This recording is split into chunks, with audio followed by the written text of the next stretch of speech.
दारू पिणाऱ्या माणसामध्ये आणि संसारिक माणसामध्ये कशी साम्यता आहे हे ज्ञानेश्वर महाराज त्यांच्या एका ओळीमधून सांगतात. याबद्दल आपण आज त्या गोष्टीवर प्रकाश पाडणार आहोत. नमस्कार मंडळी, तुम्ही कधी दारू पिलेल्या माणसाला बघितलंय का? नक्कीच. रस्त्यानं जाताना तो असा काय डोलत असतो की त्याला वाटतं पूर्ण रस्ता त्याचाच आहे.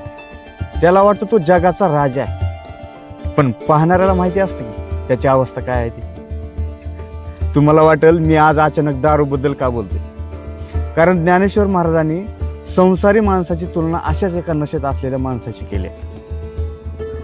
बघा, गोवीमध्ये म्हणतात, जैसा मद्यपानाचा अंकी डोलत असे मद्रेकी परी तो आपण पे न चुकी डोलत असो.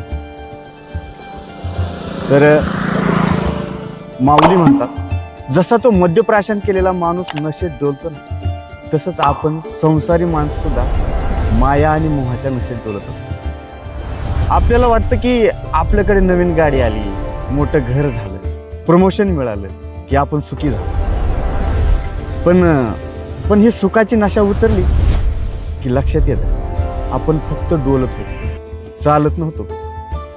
गंमत बघा, तो पिणारा माणूस जसा स्वतःचं भान हरवतो, तसं आपण माझं घर, माझी मुलं, माझा बिझनेस यात इतके गुंग होतो की आपण नेमकं कोण आहोत हेच विसरून जातो. संसार करायलाच हवा, शुद्धीत राहून करायला, नाहीतर नशा उतरल्यावर फक्त डोके देखील उरतो.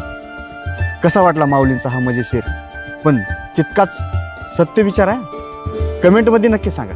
आणि अशाच ओव्यातून जगणं शिकण्यासाठी या चॅनलला फॉलो करा, सबस्क्राईब करा. रामकृष्ण हरी.